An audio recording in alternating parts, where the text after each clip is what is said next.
राधे राधे प्यारे विद्यार्थियों, चलिए 12th फिजिक्स का आज इलेक्ट्रोस्टैटिक्स का लेक्चर नंबर 3 स्टार्ट करने वाले हैं। लेकिन इसे स्टार्ट करने से पहले जितने विद्यार्थी हैं जुड़ जाइए आप अपना खूबसूरत सा चैनल जिसका नाम है एक्सर्जी फिजिक्स। एक्सर्जी फिजिक्स से अगर आप जुड़ते हैं तो उससे मुझे मजबूती मिलती है और कहीं ना कहीं आप और हम मिल करके इस फिजिक्स को सीखेंगे और समझेंगे कि रियल में फिजिक्स होता क्या है। चलिए एक खूबसूरत सा टॉपिक से स्टार्ट करते हैं, यानी कूलम के नियम की सीमाएं, लिमिटेशन ऑफ कूलम्स लॉ। लेकिन मेरी बातों को समझिए, अगर हम पिछले क्लास में आप सेकेंड लेक्चर में देखे होंगे कि कूलम का नियम को अच्छे से समझाएं कि कूलम का नियम क्या होता है, कैसे काम करता है, उसके छोटे छोटे टर्म्स के बारे में पढ़े थे। आज पढ़ेंगे क्या, कूलम के नियम की सीमाएं। चलिए स्टार्ट करते हैं। Limitation of Coulomb's law, limitation of Coulomb's law, coulomb के नियम की सीमाएं। मेरी बात ध्यान समझिए, क्या पढ़ेंगे जी, कूलम की नियम की सीमाएं। चलो सबसे पहले मेरी बात एक बार थोड़ा सा रिकैप कर लेते हैं। कूलम का नियम क्या होता है, तो कहा जाता है कि कूलम के नियम के अनुसार, कूलम के नियम के अनुसार किसी बिंदु आवेश पर लगने वाला आकर्षण एवं प्रतिकर्षण बल दोनों आवेशों के गुणनफल के समानुपाती होता है एवं उनके बीच की दूरी के वर्ग के व्युत्क्रमानुपाती है। ये पिछले वीडियो में हम आपको अच्छे से समझा दिए थे। अगर इसी समानुपाती को हटाए थे यहाँ एक कांस्टेंट टर्म आता है जिसका नाम था के, और इसी के का नाम था कितना 1/4 पाई एप्सिलॉन नॉट Q1 और Q2 divided by R square. यही था आपका कूलम का नियम। अब ये जब नियम हम लोग लागू किए थे तो मेरी बातों को ध्यान समझेंगे कि मान लो दो आवेश था, अगर दोनों धनात्मक है तो दोनों के बीच लगने वाला बल प्रतिकर्षण होगा, अगर दोनों ऋणात्मक होगा तो भी दोनों के बीच लगने वाला बल प्रतिकर्षण होगा। लेकिन अगर एक धनात्मक और एक ऋणात्मक होगा तो दोनों के बीच लगने वाला बल क्या होगा, आकर्षण होगा। अब मेरी बातों को ध्यान समझिएगा, अगर ये बिंदु आवेश ना होगा,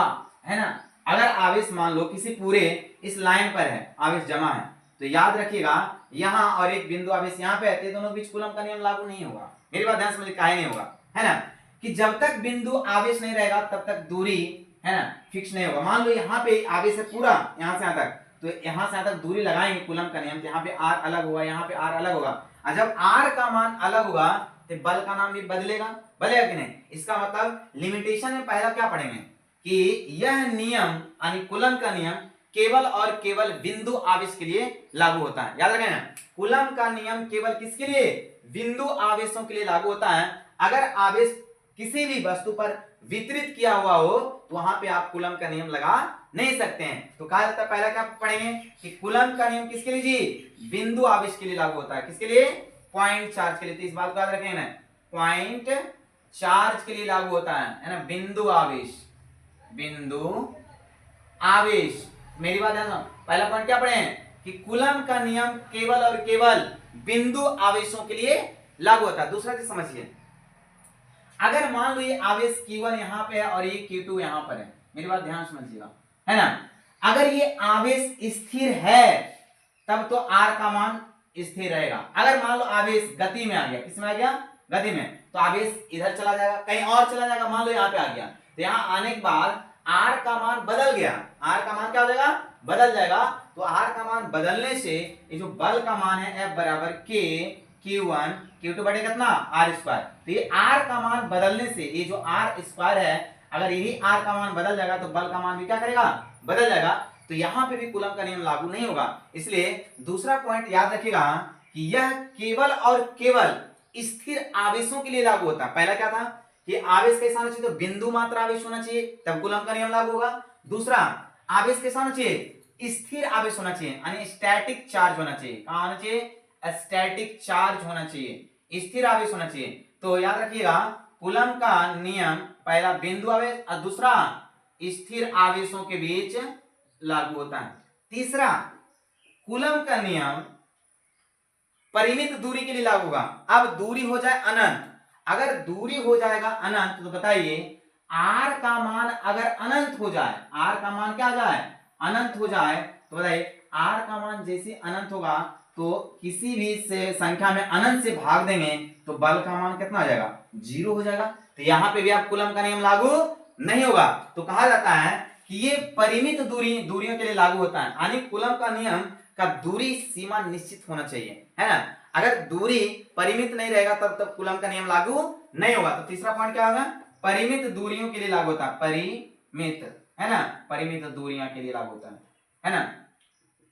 तो पहला पॉइंट, परिमित दूरियां कितना होना चाहिए, 10⁻⁻15 मीटर। ये जो आर का मान ना ही इससे कम और ना ही अनंत से ज्यादा कहा जाता है, ना ही अनंत से ज्यादा। एक इस तरह से लिमिटेशन दी जिस तरह से, है ना, हम इस तरह से बताते हैं कि इससे कम अगर रहेगा ना तो कूलम का नियम लागू नहीं होगा, और अनंत से ज्यादा रहेगा तो कूलम का नियम लागू नहीं। ये बता दिए कि इसी तरह इसके बीच आप कूलम का नियम को लागू कर सकते हैं। तो कभी कभी एग्जाम में आता है कि कूलम के नियम की सीमाएं क्या है ना, सीमाएं, लिमिटेशन क्या है। तो आप क्या बोलेंगे कि कूलम का नियम किसके लिए लागू होता है जी, बिंदु आवेशों के लिए लागू होता है। दूसरा पॉइंट, कैसा चार्ज होना चाहिए, तो स्थिर आवेश, स्टैटिक चार्ज होना चाहिए। अगर चार्ज मोशन में है तो वहां पे भी आप कूलम का नियम लागू नहीं कर सकते, क्योंकि अगर चार्ज मोशन में रहेगा तो आर का मान बार बार बदलते रहेगा, और जब आर का मान बदलेगा तो बल का मान भी बार बार क्या करेगा, बदलेगा।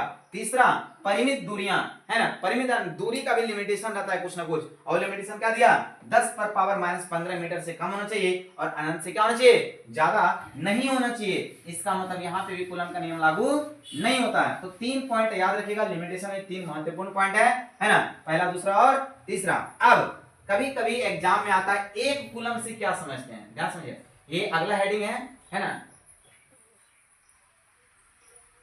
एक कूलम, एक कूलम से आप क्या समझते हैं, सभी बच्चे ध्यान देंगे। आपने कूलम के नियम में फोर्स के बारे में निकाला था, बल, F बराबर क्या निकला था जी, K Q1 Q2 बटे R का स्क्वायर। अब हमको आवेश का मान एक कूलम बताना कि एक कूलम कब होगा। तो एक कूलम कब होगा, तो बताइए, बल जो है K का मान आपको मालूम है कितना होता है, 9 × 10⁻9। अगर ये एक कूलम रहेगा तो 1 × 1 करेंगे, अब बटे R का भी 1 हुआ। इसका मतलब कहा जाता है कि बल का मान कितना आ गया, 9 × 10⁻9 न्यूटन। अब मेरी बात को ध्यान समझिए, ये है आपका एक कूलम आवेश। तो एक कूलम किसे कहेंगे, इस बात को समझिए। कहा जाता है कि वायु या निर्वात में एक कूलम आवेश वह आवेश है, एक कूलम आवेश ये जो है वह आवेश है जो वायु या निर्वात में कितने मीटर की दूरियां पर जी, तो आर का वैल्यू भी हम लोग 1 लिए, आर का वैल्यू 1 मीटर की दूरी पर, है ना, 1 मीटर की दूरी पर। तो कहा था कि कूलम, एक कूलम वह आवेश है जो वायु या निर्वात में 1 मीटर की दूरी पर, 1 मीटर की दूरी पर दोनों समान प्रकार के आवेशों के बीच लगने वाला बल अगर 9 × 10⁻9 न्यूटन हो तो उसी को हम लोग क्या नाम देंगे, एक कूलम। मेरी बात ध्यान समझो फिर से, अगर कोई पूछेगा कि एक कूलम आवेश से आप क्या समझते हैं तो आप क्या कहेंगे, है ना, कि वायु या निर्वात में, या तो एक कूलम वह आवेश है जो वायु या निर्वात में, वायु या निर्वात में 1 मीटर पे रखी दो आवेश, 1 मीटर पे रखी दो आवेशों के बीच लगने वाला बल अगर 9 × 10⁻9 न्यूटन हो, है ना, लगने वाला बल 9 × 10⁻9 न्यूटन हो, तो उसको हम लोग क्या कहेंगे, एक कूलम आवेश कहा जाता है। ये दोनों बहुत ही इंपॉर्टेंट पॉइंट था, ठीक है। कभी कभी एग्जाम में आता है कि एक कूलम आवेश से आप क्या समझते हैं, और कभी कभी आता है लिमिटेशन ऑफ कूलम्स लॉ। और अब नेक्स्ट पॉइंट की ओर चलेंगे। नेक्स्ट पॉइंट क्या है ना, कि कूलम कि नियम जो लागू होता है वो बल के ऊपर है, माने बल बताता है ना। अब बल एक प्रकार का कौन सा राशि है, सदिश राशि, क्योंकि बल में एक प्रकार की क्या होती है, दिशा होती है, और यहां पे भी वही चीज होने वाला है ना। तो इसलिए अब जो अगला पॉइंट पढ़ेंगे, है ना, कूलम का नियम का सदिश रूप, है ना, vector form of Coulomb's law. तो सभी बच्चे ध्यान देंगे, नेक्स्ट हेडिंग है vector form of Coulomb's law, है ना। कूलम के नियम का सदिश रूप याद रखेंगे, क्या पढ़ेंगे जी, कूलम के नियम का कौन सा रूप, सदिश रूप। सभी बच्चे ध्यान समझिए, बड़ा इंटरेस्टिंग है। 2025 या 24 में ऑब्जेक्टिव में क्वेश्चन आया था, है ना, कि कूलम के नियम के इसमें से कौन सा कूलम का नियम है, सदिश रूप। देखिए मेरी बात है, अगर कूलम के नियम की बात करते हैं तो F बराबर क्या फॉर्म होता है, K Q1 Q2 बटे कितना R स्क्वायर। अब यहां पे समझेंगे सदिश रूप क्या होता है। इसका मतलब कूलम के नियम में जहां तक दिशा नहीं होगा तब तक सदिश रूप है। तो बल के बारे में चर्चा करें, सभी बच्चे ध्यान देंगे। अगर मान लो मेरे पास दो बिंदु आवेश था, कितने बिंदु आवेश, तो दोनों बिंदु आवेश पर अगर बल लग रहा है F बल, आइए दोनों बल प्रतिकर्षण बल होगा, है ना। अगर ये 1 है और ये 2 है, चाहे इसको मान लेते हैं ये Q1 होगा और कितना होगा जी Q2, दोनों के बीच की दूरी कितना R। तो कहा जाता है कि अगर बल लग रहा है तो दोनों आवेशों के मध्य मिलाने वाली जो रेखा है उसी रेखा के अनुदिश बल लगेगा, यानी रेखे के अनुदिश बल लगेगा, या तो आउटवर्ड लगेगा या तो इनवर्ड लगेगा, या तो बाहर की तरफ या तो अंदर की तरफ। बाहर की तरफ कब लगेगा, जब दोनों आवेश समान रहेगा। अंदर की तरफ कब लगेगा, जब दोनों आवेश विपरीत रहेगा। लेकिन दोनों आवेशों के केंद्र से मिलाने वाली जो रेखा है इसी रेखा के है ना अनुदिश बल लगेगा। इसका मतलब ये जो R है इसका मतलब इसी R के अनुदिश दिशा को वो बताता है ना, दिशा को। तो करेंगे क्या, कूलम का नियम ये कहलाता है F बराबर K Q1 Q2 बटे कितना R स्क्वायर। लेकिन ये केवल और केवल परिमाण है कि कितना बल लगेगा, लेकिन इसमें दिशा जब तक नहीं देंगे तब तक ये सदिश रूप नहीं होगा, क्योंकि सदिश का मतलब होता है परिमाण के साथ साथ दिशा होना चाहिए। अब दिशा बताने के लिए यहाँ पे कौन है R, और 11th में आप पढ़े हुए हैं कि जब दिशा बताते हैं तो वहां पे क्या लिखते हैं R पर पावर कैप। कैप हम लोग कहते हैं, जिसको हम लोग एकांक सदिश कहते हैं, और एकांक सदिश केवल और केवल दिशा को प्रदर्शित करता है और उसका परिमाण केवल 1 होता है, इसलिए तो उसका नाम पड़ा एकांक सदिश। इसलिए इसको R कैप से करेंगे तो बता देगा दिशा को। अब बताइए ये परिमाण और ये क्या है दिशा, परिमाण और दिशा।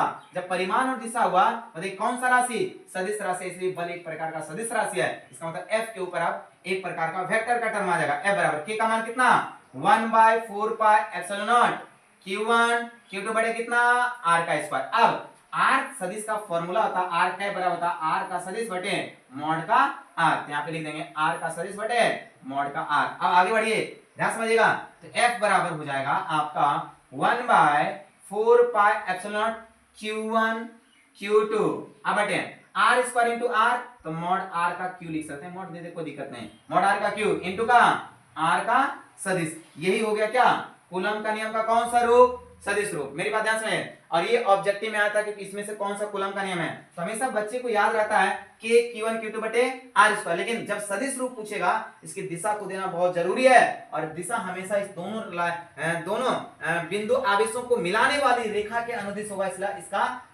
इसका दिशा को देना है ना। तो ये दिशा को हम लोग कैप से लिखते हैं, और आर कैप का फॉर्मूला है सदिश R डिवाइडेड बाय मॉड का, आप यहां रख देंगे आर कैप का जगह पे सदिश R डिवाइडेड बाय मॉड का R इंटू R स्क्वायर बराबर R का Q होता है। और यही है आपका कूलम के नियम का कौन सा रूप, सदिश रूप। F बराबर 1/4 pi epsilon not Q1 Q2 बटे R का Q इंटू सदिश का R। ये कौन सा रूप हो गया, सदिश रूप। अब अगला पॉइंट की ओर मूव करेंगे, बड़ा इंटरेस्टिंग सा टॉपिक चल रहा है। चलिए अब हम अगले बिंदु की ओर रुक करते हैं, जिसका नाम है अध्यारोपण के सिद्धांत। बड़ा इंटरेस्टिंग टॉपिक है, एग्जाम में एक दो बार देखा गया है कि अध्यारोपण के सिद्धांत से क्या समझते हैं, है ना, आवेशों के अध्यारोपण के सिद्धांत से आप क्या समझते हैं। मेरी बात ध्यान समझिए, तो अगला हेडिंग सभी बच्चे समझेंगे, है ना, अध्यारोपण के सिद्धांत। बड़ा इंटरेस्टिंग पॉइंट है, इसको क्या पढ़ेंगे, principle of superposition, principle of super position, principle of super position, इसको बोलते हैं क्या, अध्यारोपण के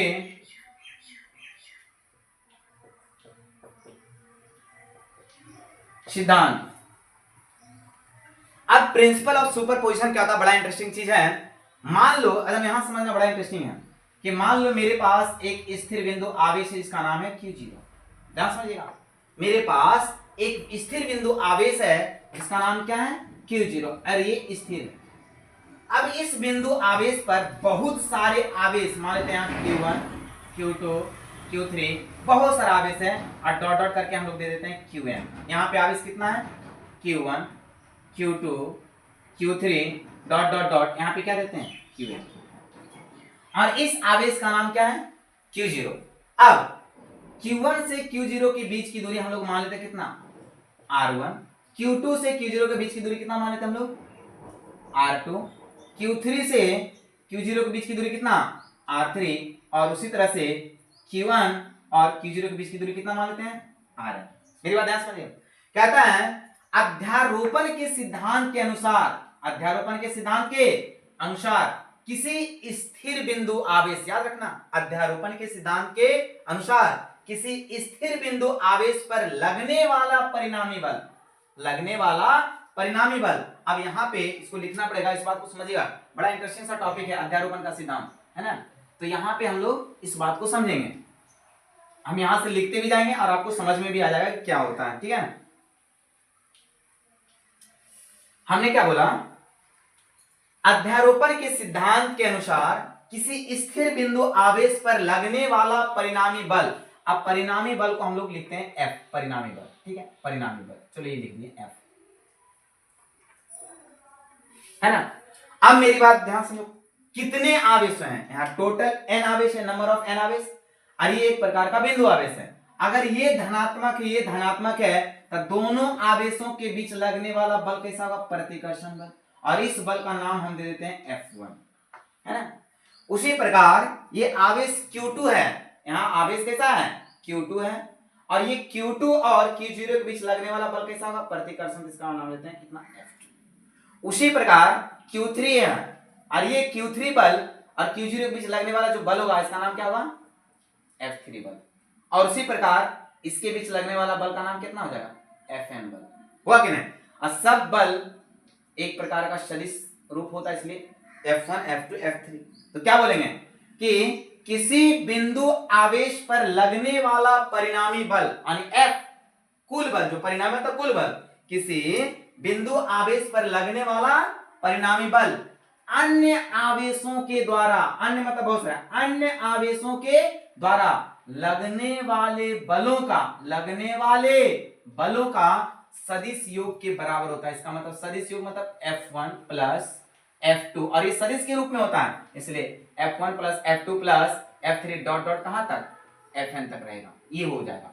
और इसी को कहते हैं अध्यारोपण के सिद्धांत। अब स्टेटमेंट को समझिए, क्या बोलेंगे, अध्यारोपण के सिद्धांत के अनुसार किसी स्थिर बिंदु आवेश पर लगने वाला परिणामी बल, किसी स्थिर बिंदु आवेश पर लगने वाला परिणामी बल अन्य आवेशों के द्वारा, अन्य आवेशों के द्वारा लगने वाले बलों का, अन्य आवेशों के द्वारा लगने वाले बलों का, लगने वाले बलों का सदिश योग के बराबर होता है। सदिश योग के, योग मतलब जोड़, सदिश योग के बराबर होता है, क्या कहलाता है, अध्यारोपण का सिद्धांत कहलाता है। और याद रखिएगा, बड़ा इंटरेस्टिंग है और ये एग्जाम में कभी कभी पूछता है ना। और ये इसी डायग्राम से सब कुछ समझ में आता है कि अध्यारोपण का सिद्धांत क्या होता है। चलिए एक बार स्टेटमेंट को और समझाने का पूरा प्रयास करते हैं, ध्यान समझिएगा। क्या कहेंगे, अध्यारोपण के सिद्धांत के अनुसार किसी बिंदु आवेश पर लगने वाले, है ना, परिणामी बल, किसी बिंदु आवेश पर लगने वाले परिणामी बल अन्य आवेशों, अन्य मतलब अन्य आवेशों के द्वारा, अन्य आवेशों के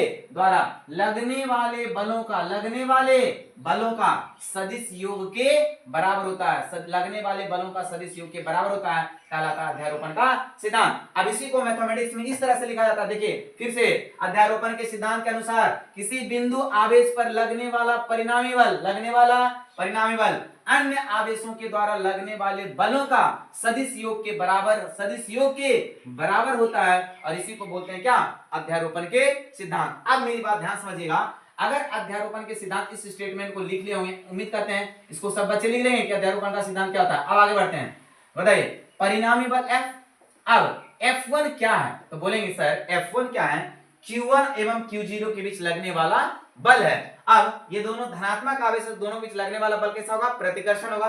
बताइए फॉर्मूला क्या हो जाएगा, F1 बराबर K Q1 Q0 अब बटे R1 का स्क्वायर। यहाँ तो कूलम के नियम से दोनों आवेशों के बीच लगने वाला जो बल होता है K Q1 Q2 बटे R स्क्वायर, तो Q1 के जगह पे Q1 और Q2 के जगह पे Q0 है, तो यहाँ पे फॉर्मूला बन जाएगा क्या, कूलम का नियम, K Q1 Q0 बटे R स्क्वायर। उसी प्रकार इसका बोलो, क्या बोलेंगे जी, अगर हाँ सदिश है तो एक काम और कर सकते हैं, ये R का कैप भी दे सकते हैं, R1 का कैप दे देते हैं, है ना, क्योंकि सदिश के रूप में लिख रहे हैं। बताइए यहाँ पे अब क्या होगा, K Q1 Q0 बटे R2 का स्क्वायर और R2 का कैप। इसी तरह से बढ़ते जाएगा, R3 R4 सबका लिखेंगे, है ना, और डॉट डॉट करके एक लास्ट में लिख देते हैं, है ना, K क्यू सॉरी यहाँ Q1 यहाँ Q2 होगा के लास्ट वाला लिख रहे हैं Q1 Q0 अब बढ़े कितना Rn का स्क्वायर आई इंटू हो जाएगा कितना Rn का कैप। इस तरह समझते हैं। अब मेरी बात ध्यान समझो, यहाँ पे F बल है। अब मेरी बात कौन कौन सा टर्म कॉमन आ रहा है, K कॉमन आ रहा है और Q0 सब में कॉमन आ रहा है, तो K और Q0 को सब में क्या करेंगे कॉमन ले लेंगे। बताओ बचा क्या, यहां बच गया Q1 बटे R1 का स्क्वायर इंटू R1 का कैप प्लस Q2 बटे R2 का स्क्वायर और R2 का कैप प्लस डॉट डॉट क्या बच गया जी लास्ट में Q1 बटे Rn का स्क्वायर इंटू Rn का कैप। यहां तक बच गया। चलो आगे बढ़ जाते हैं।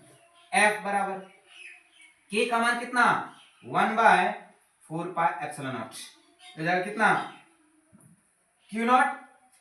अब आप बताइए कैप को हम लिखना सीखे थे है ना, अगर आप ऐसे ही रहने देते हैं कोई दिक्कत नहीं है, ऐसे ही रहने दीजिए ठीक है। अब ये हो जाएगा तो अब होता क्या है कि आप इस सबको ऐड कर रहे हैं, जोड़ रहे हैं। क्या जोड़ रहे हैं Q1 Q2 Q3 R1 का स्क्वायर R2 का स्क्वायर सबको, तब जब जोड़ते हैं इसको हम लोग सिग्मा से लिखते हैं। कहां से सिग्मा से। कहां से जोड़े हैं 1 से लेकर के n तक। यहां पे लिखेंगे i का वैल्यू 1 से लेकर के i का वैल्यू n तक जोड़े। किसको जोड़ा है जी, तो qi डिवाइडेड बाय ri का होल स्क्वायर इनटू ri का कैप। इस बात को समझिए क्या हमने लिखा है ना। अगर आप यहां तक भी इसको छोड़ देंगे कोई प्रकार का दिक्कत नहीं होगा, लेकिन इसको शॉर्ट में ऐसे लिखा जाता है कि अगर आप इस तरह से सेम चीज रहता है ना जोड़ में, तो आपको सिग्मा यूज करते हैं ना। अब 1 से लेके कहां तक लेके जाएंगे n तक, हम लिख दें सिग्मा 1 से लेकर के n तक। हम 1 को चेंज करेंगे, 1 के जगह पे एक वेरिएबल दे दीजिए जिसका नाम है i। अब बताओ कौन कौन बदल रहा है 1 2 3 4 5 6 कहां तक n तक, हम यहां दे दिए qi। अब i का वैल्यू 1 से कहां तक n तक, यहां बढ़ेंगे q1 q2 q3 इस तरह से ऐड होते जाएगा। दूसरा i r1 का स्क्वायर है r2 का स्क्वायर है r3 का स्क्वायर rn का स्क्वायर, यहां पे क्या लिख देंगे ri का होल स्क्वायर, यानी i की जगह पे आप 1 2 3 रखेंगे। उसी प्रकार ri का कैप हो जाता है। ये पूरा का पूरा हो गया क्या अध्यारोपण का सिद्धांत, प्रिंसिपल ऑफ सुपरपोजिशन। और उम्मीद करते हैं कि इसको पूरे अच्छे समझे होंगे। इस तरह से लिखा जाता है कि माना कि Q1 Q2 Q3 n आवेश है और फिर परिणाम इस पर टोटल बल F लग रहा है, F का वैल्यू इतना, और इस तरह से पूरा सजा के लिख देंगे। और अध्यारोपण का सिद्धांत स्टेटमेंट हम आपको ऑलरेडी बोल चुके हैं है ना। उम्मीद करते हैं कि ये सभी बच्चे को समझ में आया होगा क्या है अध्यारोपण का सिद्धांत। अब अगले टॉपिक की ओर मूव करते हैं। बड़ा इंटरेस्टिंग सा टॉपिक चल रहा है ठीक है। चलिए अगला एक महत्वपूर्ण टॉपिक और मूव करते हैं जिसका नाम है कंटिन्यूअस डिस्ट्रीब्यूशन ऑफ चार्ज, आवेश का सतत वितरण। और ये बहुत इंटरेस्टिंग टॉपिक है आवेश का सतत वितरण ठीक है। इसे हम देखते हैं बराबर बिहार बोर्ड में सवाल आते रहते हैं, तो मेरी बात को ध्यान समझेंगे। चलो स्टार्ट करते हैं कंटिन्यूअस डिस्ट्रीब्यूशन ऑफ चार्ज। तो ये मेरी बातों को ध्यान समझेंगे।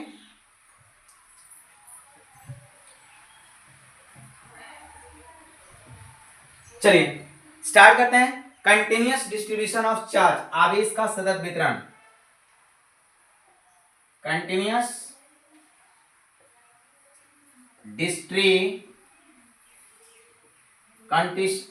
डिस्ट्रीब्यूशन ऑफ चार्ज, जिसको आप हिंदी में क्या कहेंगे आवेश का सतत वितरण। आवेश का सतत वितरण, मेरी बातों को ध्यान समझेंगे।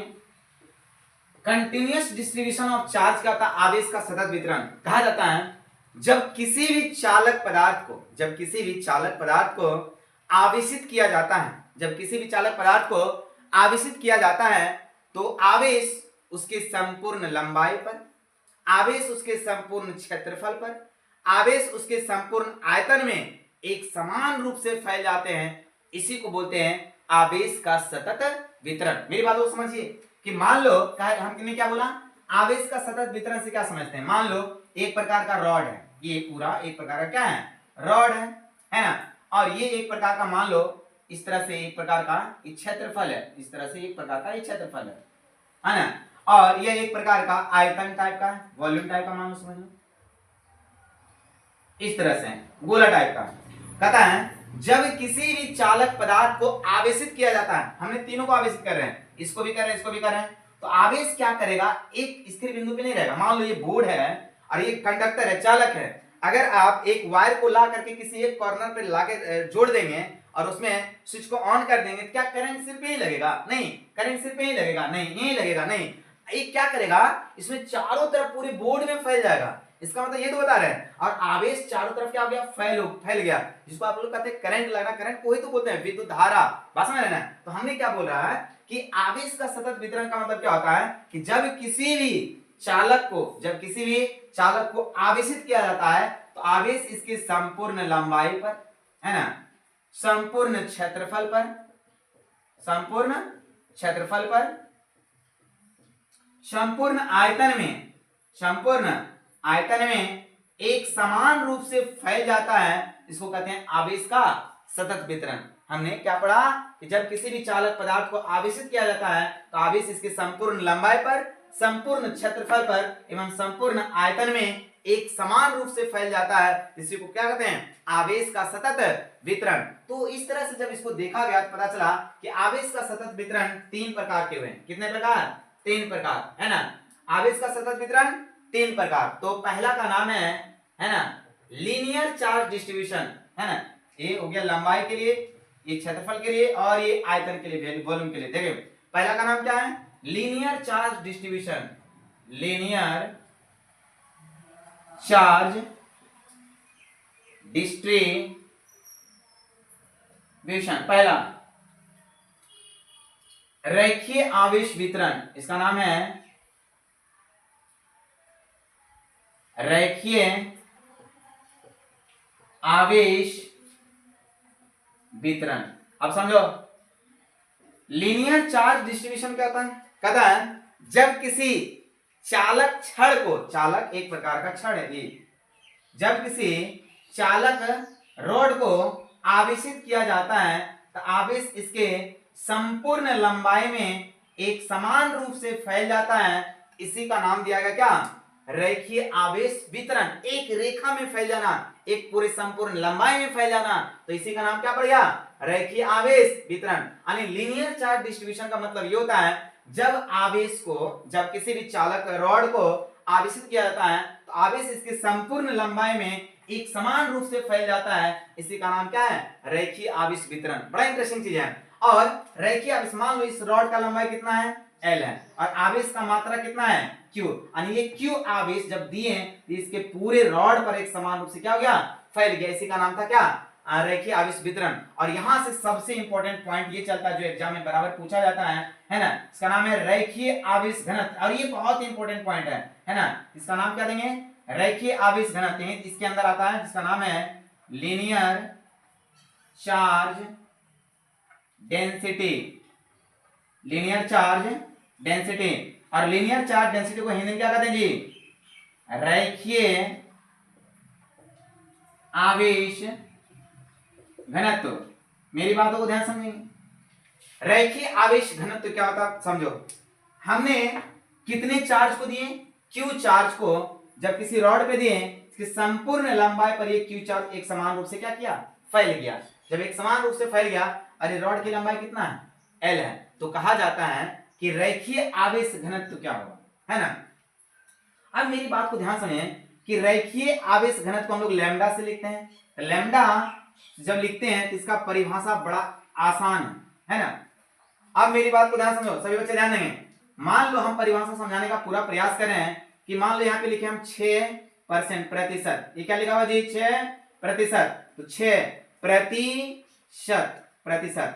अब 6% को 6, अब प्रति का मतलब होता है बटे, प्रति का मतलब बटे, असत का मतलब 100। तो क्या 6% को 6/100 नहीं लिखेंगे? तो आज से याद रखिएगा फिजिक्स में, प्रति का मतलब बटे, प्रति का मतलब बटे, सत तो आप जानते हैं, सत को 100 को बोलते हैं, लेकिन यहाँ बताओ बटे में कौन है? लंबाई। L मतलब लंबाई, L मतलब लंबाई है। तो इसको पढ़ेंगे, है ना, कि ये इसका नाम हो जाएगा प्रति एकांक लंबाई। प्रति एकांक लंबाई। प्रति क्यों बोले? क्योंकि ये कहां पे था? बटे में था, इसलिए इसका नाम क्या पड़ गया? प्रति। चलो अब इसको डिफाइन करते हैं कि लीनियर चार्ज डेंसिटी क्या होता है ना। तो कहा जाता है किसी चालक रॉड के या छड़ के, किसी चालक के रॉड के या छड़ के प्रति एकांक लंबाई पर उपस्थित आवेश की कुल मात्रा को रेखीय आवेश घनत्व कहा जाता है, जिसे हम लोग किससे सूचित करते हैं? लैम्डा से सूचित किया जाता है। एग्जाम में कभी कभी पूछेगा कि रेखीय आवेश घनत्व से क्या समझते हैं, तो ये एक प्रकार का रॉड है ना, और ये रॉड पर आवेश क्यों देते हैं, इसकी लंबाई कितना है? एल। तो हमने क्या बोला है, जब किसी चालक के रॉड जो है, किसी चालक के छड़ के प्रति इसलिए क्योंकि बटे में प्रति एकांक लंबाई, एकांक इसलिए क्योंकि कोई एक रॉड की बात करते हैं, किसी चालक के प्रति, बटे में इसलिए पढ़ेंगे, किसी चालक के प्रति एकांक लंबाई में उपस्थित आवेश की कुल मात्रा को क्या कहते हैं? रेखीय आवेश घनत्व कहते हैं। और इसे किससे सूचित करते हैं जी? इसे लैम्डा से सूचित किया जाता है। किससे? लैम्डा से। इस परिभाषा को आराम से आप पढ़ लेंगे, जब भी आप किसी भी परिभाषा को बना सकते हैं साहब। अभी हम तुरंत सब परिभाषा को बना के दिखाएंगे। जो नीचे रहेगा उसको क्या पढ़ेंगे? प्रति एकांक, और जो रहेगा उसका नाम यहाँ पे दे देंगे। क्या बन गया? ये लंबाई एल था, इसलिए इसका नाम पड़ गया प्रति एकांक लंबाई। तो किसी चालक रॉड के प्रति एकांक लंबाई पर उपस्थित आवेश की कुल मात्रा को रेखीय आवेश घनत्व कहा जाता है। अब याद आइए, ये हो गया रेखीय आवेश घनत्व किसे कहते हैं। दूसरा पॉइंट इसमें समझिए, पहला पॉइंट डेफिनेशन, दूसरा पॉइंट समझिए। पहला पॉइंट हो गया इसका डेफिनेशन, ठीक है। चलो दूसरा, आवेश का ऐसा मात्रक क्या होता है? कूलम होता है। आवेश का ऐसा मात्रक कूलम, और लंबाई का कितना? मीटर। इसका मतलब रेखीय आवेश घनत्व यानी लैम्डा का जो एसआई मात्रक होता है कूलम प्रति मीटर होता है। कूलम प्रति इसलिए क्योंकि बटे में है ना, इसका ऐसा मात्रक कूलम प्रति मीटर। तो यार रेखीय आवेश घनत्व का ऐसा मात्रक कूलम प्रति मीटर होता है। तीसरा पॉइंट को यहाँ पे याद रखेंगे। बताओ, ये आवेश है, तो आवेश की बीमा के बारे में हम लोग पढ़े थे, है ना, पहला लेक्चर में पढ़े थे कि आवेश की बीमा एटी होता है। क्या होता है जी? एटी। और जहां जहां मीटर रहेगा तो दिमाग में लंबाई नहीं आएगा, तो लंबाई को किससे? एल से। और एल ऊपर जाएगा क्या जाएगा? एटी, और एल पर -1 या एल इनवर्स कहलाता है, ठीक है। तो कहा जाता है कि रेखीय आवेश घनत्व का ऐसा मात्रक कूलम प्रति मीटर होता है। और इसका डायमेंशन की बात करते हैं, इसका बीमा, तो एटी एल पर -1 होता है। और ये आपका मेन फॉर्मूला हो गया, लैम्डा बराबर कितना? Q by L. अब जब इस इंस्टेंटेनियस की बात करते हैं तो कभी कभी फॉर्मूला में लिखा जाता है कि लैम्डा बराबर डी क्यू बाय डीएल भी होता है। लैम्डा बराबर डी क्यू बाय डीएल भी होता है। तो मेरी बात ध्यान समझो, कोई पूछेगा कि रेखीय आवेश घनत्व से क्या समझते हैं, क्या बोलेंगे? किसी चालक रॉड के प्रति एकांक लंबाई में उपस्थित आवेश की कुल मात्रा को रेखीय आवेश घनत्व कहा जाता है। इसका ऐसा मात्रा क्या हो गया? कूलम प्रति मीटर। डायमेंशन यानी बीमा कितना? ATL पर -1 होता है। तो पहला ये था जिसका नाम था लीनियर चार्ज डिस्ट्रीब्यूशन के अंदर रेखीय आवेश घनत्व क्या होता है। तो रेखीय आवेश वितरण क्या होता है? जब किसी रॉड को है ना आवेशित किया जाता है तो आवेश उसके संपूर्ण लंबाई में एक समान रूप से फैल जाता है। इसका नाम ये क्या दिए थे? रेखीय आवेश वितरण कहा जाता है। चलो ये पहला नंबर हो गया। दूसरा नंबर में आता है सरफेस चार्ज डिस्ट्रीब्यूशन। नंबर 2 क्या था जी? Surface charge distribution. Surface charge distribution, पृष्ठीय आवेश वितरण। क्या बोलेंगे जिसको? पृष्ठीय आवेश वितरण। सब बच्चे समझो, कहता है जब किसी चालक पदार्थ को आवेशित किया जाता है, जब किसी चालक पदार्थ को आवेशित किया जाता है तो आवेश इसके संपूर्ण क्षेत्रफल पर, इसके संपूर्ण क्षेत्रफल को ए से लिखते हैं एरिया। क्या बोले? जब किसी चालक पदार्थ को आवेशित किया जाता है तो आवेश इसके संपूर्ण क्षेत्रफल पर एक समान रूप से फैल जाता है। इसी का नाम क्या है? पृष्ठीय आवेश वितरण कहा जाता है। बड़ा इंटरेस्टिंग चीज बोले हैं कि जब किसी चालक पदार्थ को आवेशित किया जाता है तो आवेश इसके संपूर्ण क्षेत्रफल पर एक समान रूप से फैल जाता है। इसका नाम क्या है? पृष्ठीय आवेश वितरण। और इसके अंदर एक बहुत सारा इंटरेस्टिंग सा पॉइंट आने वाला है, ध्यान समझिएगा। और ये इंटरेस्टिंग पॉइंट क्या है? जिसका नाम है पृष्ठीय आवेश घनत्व, surface charge density. Surface charge density, सभी बच्चे ध्यान समझेंगे। सरफेस चार्ज डेंसिटी क्या बोलते हैं हिंदी जी? पृष्ठीय आवेश घनत्व। सब बच्चे ध्यान देंगे, पृष्ठीय आवेश घनत्व। अब उम्मीद करते हैं कि पहला वाला पॉइंट समझ गए होंगे, तो इसको हम लोग इधर से मिटाते क्योंकि उसको समझाना बहुत जरूरी है। ध्यान समझिएगा। तो पृष्ठीय आवेश घनत्व क्या होता है? कहते हैं जब किसी चालक पदार्थ को आवेशित किया जाता है ना, जब किसी चालक पदार्थ को आवेशित किया जाता है तो मान लो इस पूरे पदार्थ का क्षेत्रफल कितना मान लिए a, आवेश कितना q, और जब इसको q से आवेशित करेंगे तो ये q आवेश संपूर्ण क्षेत्रफल पर एक समान रूप से क्या करेंगे, फैल जाएंगे। तो आगे बढ़िए साहब, जब किसी चालक पदार्थ को आवेशित किए हैं तो यहां बोलते हैं इसको सिग्मा से, सिग्मा बराबर क्या होता है q बाय a। अब बताओ नीचे में कौन है, कहेंगे क्षेत्रफल, नीचे में कौन है जी क्षेत्रफल, तो क्षेत्रफल है इसको क्या पढ़ेंगे प्रति एकांक क्षेत्रफल पर, प्रति एकांक क्षेत्रफल पर उपस्थित आवेश की कुल मात्रा को क्या कहते हैं, पृष्ठीय आवेश घनत्व कहा जाता है। तो क्या कहेंगे, जब किसी चालक पदार्थ को आवेशित किया जाता है तो उसके प्रति एकांक क्षेत्रफल, प्रति एकांक क्षेत्रफल पर उपस्थित आवेश की कुल मात्रा को क्या कहते हैं, पृष्ठीय आवेश घनत्व कहा जाता है। अब पृष्ठीय आवेश घनत्व को किससे सूचित करेंगे, सिग्मा से। तो पहला पॉइंट इसका डिफिनेशन हो जाएगा है ना, कि पृष्ठीय आवेश घनत्व होता क्या है, बताइए क्या होता है जी, क्या बोलेंगे, जब किसी चालक पदार्थ को आवेशित किया जाता है तो आवेश के प्रति एकांक क्षेत्रफल पर उपस्थित आवेश की जो कुल मात्रा होती है उसी का नाम क्या है, पृष्ठीय आवेश घनत्व कहते हैं। एक बार और अच्छे समझिए क्या है, हमने क्या बोला, पृष्ठीय आवेश घनत्व से क्या समझते हैं, है ना, क्या बोलेंगे, जब किसी चालक पदार्थ, जब किसी चालक पदार्थ के प्रति एकांक क्षेत्रफल, जब किसी चालक पदार्थ के प्रति एकांक क्षेत्रफल, प्रति से क्योंकि बटे हैं, प्रति एकांक क्षेत्रफल पर उपस्थित आवेश की कुल मात्रा को क्या कहते हैं, पृष्ठीय आवेश घनत्व कहा जाता है। तो पहला पॉइंट डिफिनेशन हो गया। दूसरा पॉइंट याद रखेगा, इसको किससे सूचित करेंगे जी, सिग्मा से, है ना।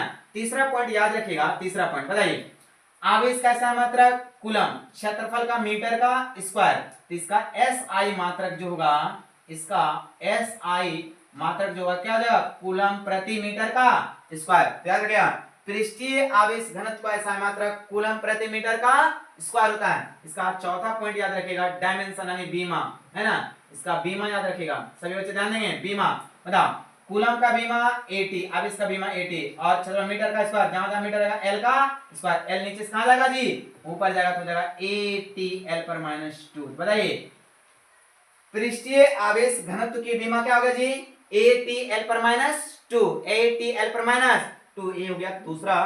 तो आप समझ गए होंगे, पहला का नाम था रैखिक आवेश घनत्व, दूसरा का नाम पृष्ठीय आवेश घनत्व, और अब आ जाइए क्या तीसरा, तीसरा है, पहले आएंगे तीसरा, बड़ा इंटरेस्टिंग चीज चल रहा है।